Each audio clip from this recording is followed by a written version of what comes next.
Hello friends, welcome to my channel. दोस्तों देखिए, आजकल बहुत ज़्यादा कन्फ्यूजन रहता है लोगों में कि सूखी खांसी कौन सी है, गीली खांसी कौन सी है। उनको समझ में आता नहीं है।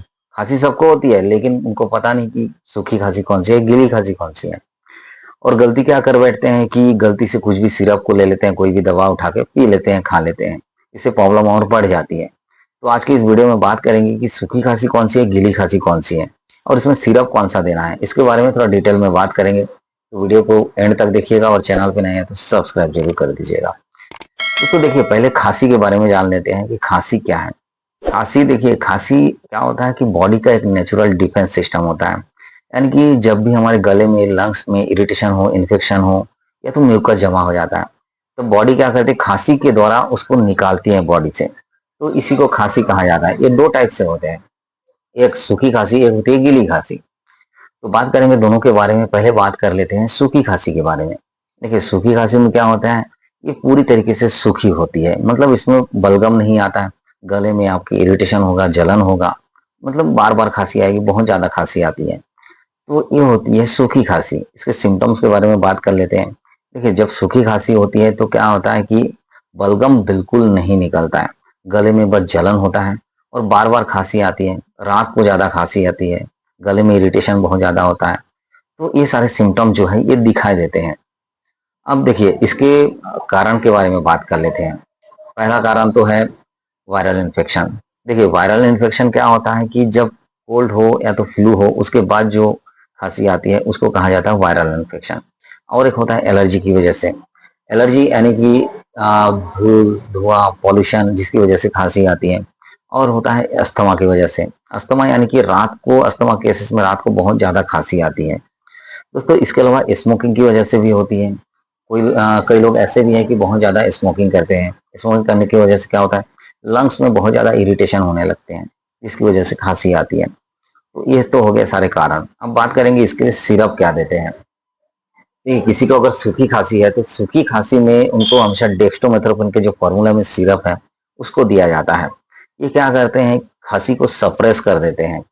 इसके कुछ पॉपुलर ब्रांड्स हैं मार्केट में जो आसानी से मिल जाते हैं, जैसे बेनाड्रिल डीआर मिल जाते हैं आपको, एस्कोरिल डी प्लस मिल जाएगा, अस्ताकाइन डीएक्स मिल जाएगा। तो ये सारे ब्रांड जो है मार्केट में आसानी से मिल जाता है। और एंटी एलर्जिक सिरप भी दिया जाता है। अगर एलर्जी की वजह से खांसी आ रही है तो उसके लिए एंटी एलर्जिक सिरप भी दिया जाता है। दोस्तों, अब बात करेंगे वेट कप के बारे में। वेट कप यानी कि गीली खांसी के बारे में। गीली खांसी क्या है। देखिए, गीली खांसी में क्या होता है कि इसमें बलगम निकलता है और खांसी पूरी तरीके से गीली होती है। इसका मेन कारण होता है क्या, इन्फेक्शन और बलगम जब बढ़ने लगता है तब गीली खांसी आती है। अब इसके बहुत सारे सिम्टम्स भी दिखाई देते हैं।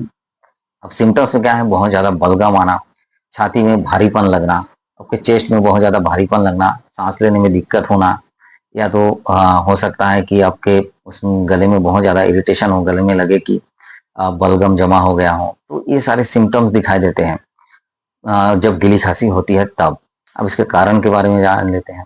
देखिए, इसका मेन कारण है बैक्टीरियल इन्फेक्शन। बैक्टीरियल इन्फेक्शन या तो कोल्ड फ्लू की वजह से होती है, निमोनिया की वजह से होती है, स्मोकिंग की वजह से हो सकती है, और साथ में जो ब्रोंकाइटिस है उसकी वजह से भी ऐसी प्रॉब्लम आ सकती है। अब इसके लिए सिरप क्या क्या देते हैं। देखिए, वेट कप के लिए क्या क्या सिरप दिया जाता है। वेट कप के लिए जो एम्ब्रोक्सल फार्मूला में जो सिरप आते हैं उसको दिया जाता है। ये क्या करते हैं, जो म्यूकस है उसको पतला करते हैं, पतला करने का काम करते हैं, उसको बाहर निकालते हैं। एम्ब्रोक्सल जो फार्मूला में रहते हैं, इसके ब्रांड नेम आते हैं, जैसे मार्केट में एमरोडिल के नाम से मिल जाता है। तो एमरोडिल सिरप इसको दिया जाता है। दोस्तों, इसके अलावा और एक आता है गुएफेंसिन। गुएफेंसिन के सिरप में भी देते हैं। गुएफेंसिन सिरप ये क्या करता है, ये चेस्ट के कंजेशन को कम करता है। चेस्ट को कंजेशन को कम करता है और साथ में कफ को बाहर निकालने का काम करता है।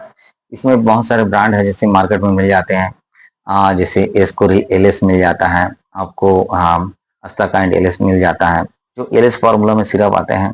तो ये सारे ब्रांड जो है मार्केट में आपको आसानी से मिल जाएगा। इसके अलावा साथ में देते हैं ब्रोमोहेक्सिन का सिरप। जो ब्रोमोहेक्सिन यानी कि ये क्या करते हैं, जो म्यूकस होते हैं, म्यूकस को लूज करते हैं, ढीला करते हैं, ढीला करने का काम करते हैं, उसके बाद इसको बाहर निकालते हैं। इसके साथ कुछ ब्रांड भी मार्केट में अवेलेबल है, जैसे ब्रोजेडेक्स मिल जाता है, ग्रीन लिंटक्स बियर मिल जाता है। तो ये सारे ब्रांड, बहुत सारे ब्रांड्स ऐसे पॉपुलर ब्रांड्स हैं जो मार्केट में आसानी से मिल जाता है। दोस्तों जो मेन डिफरेंस है दोनों खांसी में, ड्राई कफ और वेट कफ में, यानी कि सूखी खांसी और गीली खांसी में। देखिए पहले बात करेंगे सूखी खांसी। सूखी खांसी में क्या है, इसमें बलगम नहीं आता है, और गीली खांसी में इसमें बलगम आता है। और सूखी खांसी में गले में इरिटेशन होता है, और गीली खांसी में चेस्ट में कंजेशन होता है। और सूखी खांसी में क्या होता है, टिकलिंग फीलिंग होती है, और गीली खांसी में क्या होता है, म्यूकस फीलिंग होती है।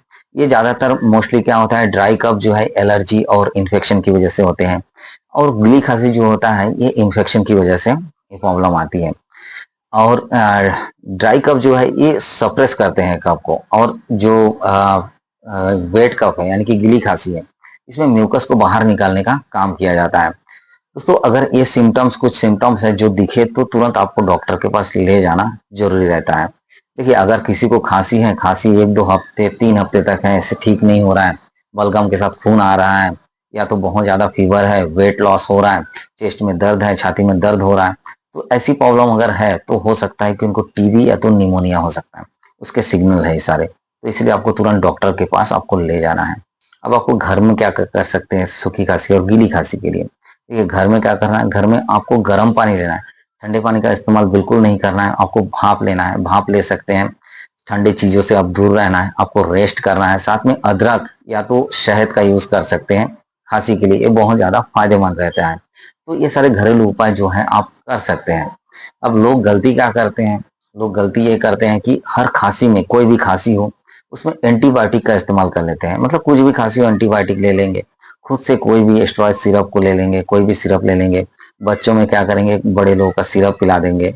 तो ये सारी चीजें करते हैं, और साथ में अल्कोहल के साथ भी ले लेते हैं। तो ये सारी गलतियां लोग करते हैं जो आपको नहीं करना चाहिए। देखिए अगर बुजुर्गों में ऐसा है कि उनको गीली खांसी यानी वेट कफ बहुत ज्यादा बढ़ गया है, बहुत दिनों से हो रहा है, तो ऐसे में आपको देर नहीं करना है, डॉक्टर के पास ले जाना है, क्योंकि उनको हो सकता है निमोनिया की प्रॉब्लम। अगर बुजुर्गों में वेट कफ बहुत दिन से है तो उनको निमोनिया का लक्षण हो सकते हैं। तो दोस्तों ड्राई कफ और वेट कफ, ये दोनों में क्या क्या अंतर है आपको समझ में आया होगा, उनके लिए क्या सिरप दिया जाता है, ये सारी चीजें आपको समझ में आई होगी। तो देखिए आप गलत सिरप ले लेंगे, गलत दवाई ले लेंगे तो प्रॉब्लम और ज़्यादा बढ़ जाएगी। तो इसलिए आपको सही जानकारी होना ज़रूरी है। और ये वीडियो बस एक जनरल इन्फॉर्मेशन के लिए बनाया जा रहा है, खुद से आपको कोई भी दवा नहीं लेनी है, हमेशा डॉक्टर की सलाह से ही लेनी है। आई होप आप वीडियो समझ गए होंगे। तो वीडियो समझ में आए तो वीडियो को लाइक कीजिएगा, शेयर कीजिएगा, कमेंट्स कीजिएगा। इसी तरह हर दिन मिलेंगे नए वीडियो के साथ, देखते रहिएगा हेल्थ जंक्शन। Thank you.